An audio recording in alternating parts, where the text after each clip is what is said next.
Good morning, good evening, good afternoon. Julie from Story A Day here. And this week's podcast, I'm going to catch you up with a bunch of things that have been going on in my writing week in the hope that I can inspire you or encourage you to think about your own writing, maybe give you a few ideas and just share this thing that we do, maybe some resources as well. So, things from my week. I joined Bluesky and I always like to investigate new technologies and platforms and things like that. And Twitter has been increasingly unusable for the past 9 years. I loved it back in 2007 all the way through to about 2015, and then I started to hate it, and I never really liked Facebook, but I jumped on Threads to see what was going on there, and I've been trying to use Instagram, but for my purposes it's not really great because it's a visual platform and I'm not really in the visual medium, and you can't provide links, because how I always used to use social media was to provide links to resources, places you could submit things, articles I'd written, things like that. So I jumped on Bluesky when it launched, and I tried Mastodon, didn't like that much. Jumped on Bluesky. It was interesting. It felt like Twitter in the old days, but there weren't that many people there. And then something happened last month. In the wake of the US election, a lot of people in the arts who tend to not be super right-wing, let's just say, decided that they didn't want to be on the billionaires' platforms as much.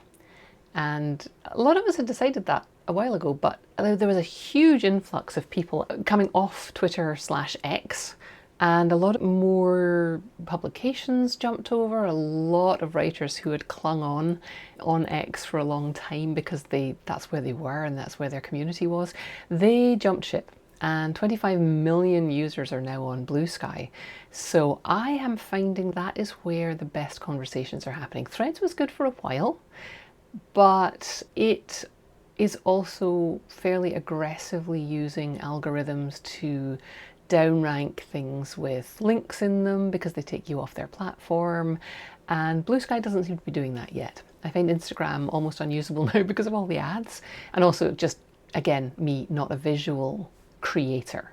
Enjoy other people's visual creations, but I'm not a visual creator. So the reason I'm telling you this is I'm going to be posting more on Bluesky these days because I really noticed engagement increasing over the past month or so. There's a lot more happening. It's more easy to find the stuff that you've actually followed. The downside when not a lot of people were using it was that there wasn't a lot going on every time I refreshed, and that wasn't feeding my little dopamine craving addiction.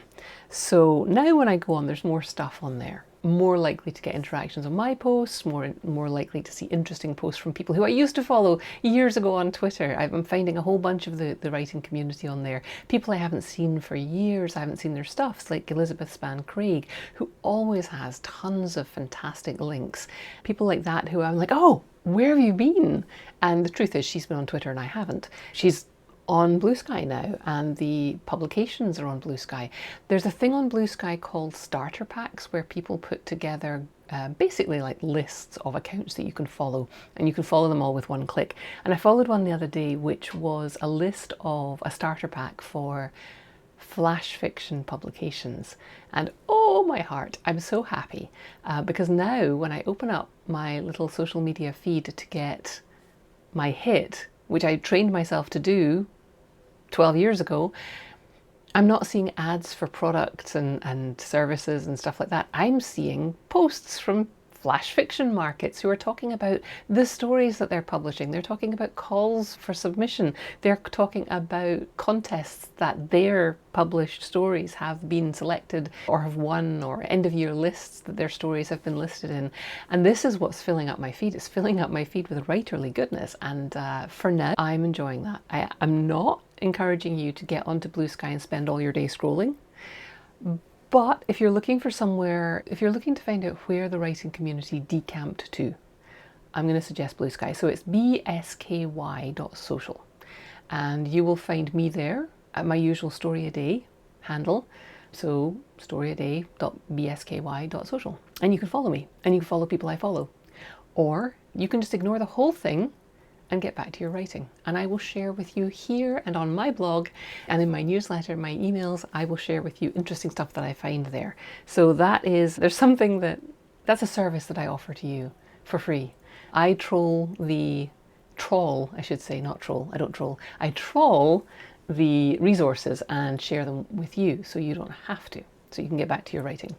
But one of the things that the flash fiction surge in my feed has reminded me that I have wandered away from flash fiction for a while, because you can't be doing everything, right? You can't do everything everywhere all at once, despite what the film would tell you. I am a huge fan of flash fiction. I love it. This year has been more about writing longer works. So at the beginning of the year, I was focusing on novels. For Story a Day May, obviously I was writing flash pieces and short pieces, but I wasn't really worrying about them. I wasn't crafting them. I was just writing them as raw material. Later in the year, I've been focusing on the skill of telling a slightly longer story. A short story, but one of those 4,000 word short stories, which has never been my natural length. So I'm exploring how to deepen stories in my own writing without weighing them down too much, without letting them expand to novel scope, even novella length. I haven't quite figured out novellas yet. Totally honest with you, I don't really know what goes into a novella. That's something that's on my list to investigate, but it's not something I've researched and practiced yet. What I have practiced a lot is flash fiction and short stories, and I've written 5 novels. So those are the lengths that I am familiar with. I won't say comfortable, because I still find novels a real struggle. It's hard work. I'm not a natural epic novelist. I don't know if you are. Some people find short stories really hard because they are naturally novelists, so fine. Anyway, flash fiction is on my mind because I've been looking at all of these markets that are coming out, and it reminded me that I have a flash fiction workshop, which I'm really proud of, and it's inside the iWriter course, and you can also get access to it if you're in the Superstars group.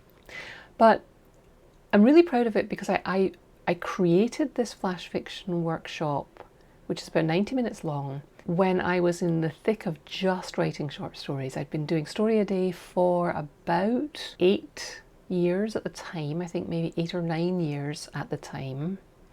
And I created this workshop, which is just everything I'd learned about flash fiction, which is quite a lot.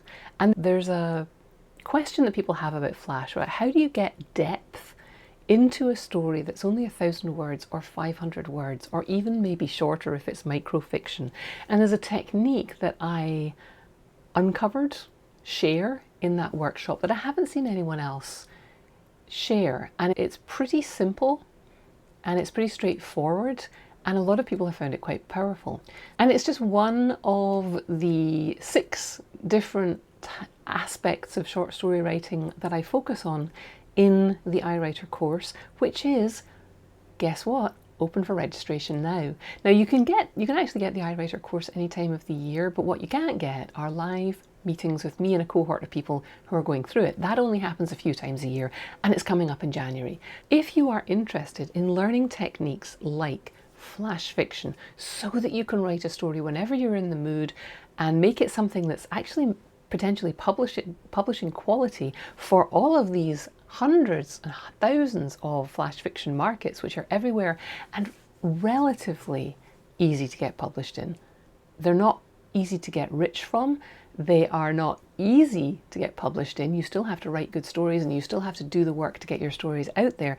But compared to getting a 4,000 or 6,000 word short story or a novel to market, getting flash fiction to readers is relatively easier. There are lots of markets, the work is shorter, the readers at the publication can read your work faster, they can make decisions faster. It gives you successes, it gives you things to put in your portfolio. It lets you experiment with characters and situations and voices that you might not otherwise do. So this is why I'm always encouraging people to play with short stories in general and flash fiction in particular. So that flash fiction workshop is in the iWriter workshop, which is available right now. I'm also right this week offering a bundle to join the Superstars community and get the iWriter course at a massive discount. So if you want 6 weeks of writing craft and lessons on how to build your writing practice and weekly Q&A meetings with me, I would encourage you to come over to storyaday.org/superstars, and that will take you to a page which shows you this offer for joining our Superstars group and getting the iWriter course, which has that flash fiction course in it. It has one about writing compelling characters. It has the most popular workshop I've ever done, which is called the Copycat Writing Workshop. It's a time-tested technique for learning as much as you can about how to write short stories in the shortest amount of time and then implementing it. And every time I run this course, people love the Copycat Writing Workshop. It's work. It takes some time. You have to carve some time out of your week, but people love it. And I use the techniques in it all the time. And I had people years later come back to me and say, I was stuck and I went back to the techniques I learned in the Copycat Writing Workshop and I got unstuck and now I have a story. I'm just saying, there's that one, there's the Compelling Characters Workshop, there's the Flash Fiction Workshop, which I'm really proud of, and a bunch of other workshops in there which are based on, each week we focus on a different thing. Conflict is one of them, which is really important, and you have to get some tension, some friction into your stories. So we talk about that. I am a huge fan of disaster movies and adventure stories and heists and spy thrillers and all of those kinds of stories, but that's not something that you need to be writing in order to get conflict into your stories. So we take a look at that in the course. And every week there's a lesson about how to build your writing practice. So this is turning into an ad. Sorry about that. Didn't mean to do that. Let me talk about another thing that I discovered in my writing week this week. And it's not really a discovery, it's a rediscovery. I'm finding that life is a series of rediscoveries. Sometimes you learn something new. Sometimes you practice something and new lessons come from it. You would think that because I do this all the time, right? I'm dedicated to Story a Day. I write about writing. I write my own stories. I lead a community of writers where we get together and have discussions, we write together, we do workshops together, all of this stuff. This is my gig. This is what I do. You would think that every day I would get up full of the joys. I get to write today. Fantastic. And I would sit down at my desk and the ideas would come and I would have all this mental space and I would just sit here at my nice white desk with my nice white bookshelves behind me and a nice blank wall over there that I can stare at when I'm trying to come up with ideas. You would think that every day was a joy for me and I was so grateful and the ideas just poured out of my fingertips into my computer, right? Yeah, that's not how creativity works. And that's not how being human works. So there are days when I get up and I'm tired and I'm grumpy and I'm convinced that nothing I have ever written has been worth anything at all, in spite of everything everyone has told me about my writing. You've had compliments on your writing, right? And it doesn't actually help when you sit down to write. It can, but it doesn't always. And there are days when you get up and you have a writing session on your calendar and there is nothing you would less rather do. It feels like a physical trial to get to the desk and sit there and open your laptop and type some words. It's ridiculous, but it's true. And it happens to me more than once a week. So this week, I turned up anyway, because when you're trying to pursue something and you're striving to improve, you show up anyway, whether you're in the mood or not. Which is a hard lesson to learn, but you do it. So I showed up anyway, and I was still grumpy, but I showed up for a writing sprint, which is one of the things we do in the Story a Day Superstars group. We get on Zoom and we write together. And sometimes we talk and sometimes nobody talks. And whoever's hosting the meeting is like, hey, how's everyone doing today? And everyone just stares at them. And we go, okay, we'll just get started then. And some days we talk. We talked a lot on this particular day this week. We talked about, what did we talk about? We talked about the weather. We talked about the easy draw that Sweden got in the World Cup qualifying pools. And we talked about, I don't know, something else. And just in that 5 minutes before we started to write, just seeing all these other writers popping into their little Zoom squares just made it all seem more possible for me. It gave me that kind of peer pressure that says we are here And these people are here to do this writing thing. And so you should really do this writing thing. You're fortunate to be able to do this. You've got support. What the heck are you doing being grumpy about it? Which is fine. You can tell yourself that in your head. But when you have other people around who are like demonstrating it, they're showing you what you're trying to tell yourself in your head, it's harder to turn away from it. But best of all, because we had that little bit of chit chat, it completely changed my state. We are social beings. Regardless of how introverted you are, we need people. And just that 5 minutes of being silly about the weather and laughing about soccer and the fact that most of the people in the room didn't even know what we were talking about, but 2 of us did, and just laughing together and showing up and smiling because other people are on camera and you're making an effort, it's incredibly powerful. So I have no excuses not to write. I have time, I have sometimes the motivation, I have works that I'm working on, I have knowledge, I have practiced, I have got my kids off to college, there's nobody knocking on my door during the day. I have no excuses, and yet it is still hard. And the thing that makes it less hard is having other people around who are also doing this. Having people to just pull you out of your head for a minute, because what we do is so in our heads that it's dangerous. Our inner voices are so creative and so powerful because this is what we do for fun. This is what we've practiced all our lives, is creating vivid, believable imaginary voices. So for us, when our imaginary voices, when our inner voice starts criticizing us and saying, oh, you're so lazy, oh, your writing's terrible, they're convincing. So it really helps to have people around you who will pull you out of that. It doesn't have to be other writers. It can be other people who are excelling at something. If you want an accountability group where you check in with other people every week and someone is finishing their first marathon and they tell you about their training practice and you think, oh my goodness, that's so inspiring that they would be that dedicated. Somebody shared with me this week pictures of bodybuilders, and I did not like the pictures, and I was not like impressed by that. She was super impressed by the level of dedication because she was in the room with it. The level of dedication in that room was impressive, and that I understand. When I go to see musicals, I think about the hours and lifetimes of work that the performers on the stage have put in to get there. The dance classes, the singing classes, the auditions, the endless rejection, the being made fun of by their peers, all stuff they went through at school when they were the oddball, and the decision every day to get up and do this thing where there are no guarantees. And they end up on my stage in Philadelphia, which isn't Broadway, but it's a Broadway production, touring production. It's still looked down upon by some people because it's not the Broadway production. And they're traveling and they're sleeping in weird hotels every night, and they're turning up and they are showing all of this effort in order to entertain me. And I really appreciate that, and I'm inspired by that.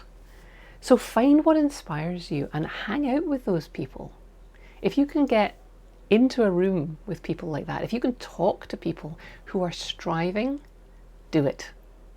If you don't have a group like that, you know what I'm going to say, come and join us in Superstars. I've worked hard to make Superstars a place that is welcoming, that gives you opportunities, it gives you time to write, it gives you connection with other writers, it gives you skills that you can join in, and I'm keeping it at a reasonable cost because I want people to stay and work on their writing long term. And they do. There are people who've been with me since the beginning. There are people who joined this year who've just renewed. There are people who are just joining now who are bringing new energy to the whole thing. It's fabulous. If you're looking for somewhere where you can be a writer and not be quite as anonymous as you might be in a Facebook group or just following people on a social media platform. Maybe you join Bluesky, maybe you love it, but you can still be anonymous and you can still hide there. If you show up inside our community, people will notice you, people will welcome you, people will ask you how it's going, and then you have to tell them. And then you have to get that validation that comes from talking about your writing with other people, and it makes you take it more seriously. Even for me, and I do this. This is what I've dedicated myself to for the past 15 years. It's still hard, and it's super hard to do alone. And I am an introvert, and I need a lot of downtime and quiet, and I need space for my ideas. But the thing about being in Superstars is you get that space because you've got writing dates that you can turn up for, and you can just sit there and read. Somebody was reading the other morning when I was on a writing sprint. They were like, yep, I'm just reading this morning. Great. Reading is part of being a writer. So those are my 3 things from this week. Bluesky is booming, and if you're looking for a social media place where all the writers have gone, that's where they are. If you're not, if you don't enjoy social media, if it makes you feel bad when you get off, if it wastes your time, if it doesn't inspire you, ignore that part of this podcast. My flash fiction workshop is inside the iWriter course, and I encourage you to have a look at flash fiction as a form. It's short, it's punchy, it's concise. There's tons of articles. There's a flash fiction primer at the Story a Day website. I'll put a link to that in the show notes. It's a really great form. It gives you that quick hit of finishing things, which if you're working on a novel, sometimes the idea of finishing something is really appealing, and it reminds you that you can do it, and it reminds you that stories have an arc. Stories have a journey to go on, and when you're in the midst of a novel, it can be easy to just be writing scenes and forget about that. So I encourage you to have a look at flash fiction as a form. There's the primer on the website, there's the iWriter course. All of these things are in links in the show notes, so click on them. And if you're looking for a way to stay more connected to your community next year, to yourself as a writer, consider the Story a Day Superstars. If you want to talk to me about that, just get in touch and I will tell you all about it, and we'll figure out whether it's right for you. It's not right for everyone, it really isn't, but it might be right for you. I'm enjoying writing, even though it's hard. I never regret time spent writing. I hope you find the same thing. I hope you give yourself some of that time this week. And we are starting in the Story a Day Superstars, we're starting a book club on Monday. We're having our first meeting of that. If you join us before then, you can get in on that. But we're reading this year's Best American Short Story collection, which is really good. We're going to talk about the first 4 stories in that collection on Monday. And I'm looking forward to that discussion. It's something we've done a little ad hoc before, but we're actually going to go through this whole collection and figure out what we can learn, why we like these stories, why we don't like these stories, what we can learn from them, what they have in common, all of that kind of stuff. Studying the market, studying the state of the art is so valuable. And when I talk to people about short stories, they often talk to me about The Lottery by Shirley Jackson, or A Good Man It's Hard to Find by Flannery O'Connor. These are classic stories, but they're not always selling right now. So it's really valuable to be reading what's current. So we're starting with the Best American Short Stories of 2024, which is literary largely. And my hope for this venture is that we will venture out into other genres, because there's a robust short story culture in many genres: science fiction and fantasy, mystery, all of these areas. So that's what we're up to inside the Superstars this month. I hope that's inspired you for this week. I hope you're writing. If you don't have time to write much over the holidays, make sure you're reading, and make sure you're reading with intention. You can read fluffy stuff, absolutely, but pay attention just to why you're enjoying it. What is it about everything you read? I'm not asking you to write a book report, I'm not asking you to analyse anything, but have your antenna out for what you are enjoying and why. Okay? That's what I have for you this week. I hope you're having a wonderful December, or whatever month it is when you're listening to this, if you're coming to it later. And I will be back with you soon with more writing advice and inspiration. And if you need some inspiration, don't forget there are 15 years worth of writing prompts at the Story a Day website. So go to the site, click on blog, click on writing prompts, and you'll see They're in categories of whether you want to write a character story, whether you want to write a story with a particular type of limit, whether all kinds of stuff there, whether you want to focus on description, point of view. There's also just like the years of the challenges. So you can go back to 2010 and look at the very first prompts that we did. Or you can look at last year's prompts, up to you. If you need some inspiration, something to get you catapulted into your writing sessions this week, 15 years worth of writing prompts there. Use them, ignore them, bend them, break them, whatever it takes to get you writing. Have a great creative week, and most of all, keep writing.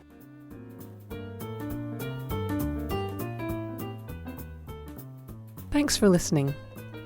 Why not come over to the blog at storyaday.org and check out this week's writing prompts and articles. And in the meantime, have a great creative week, and of course, keep writing.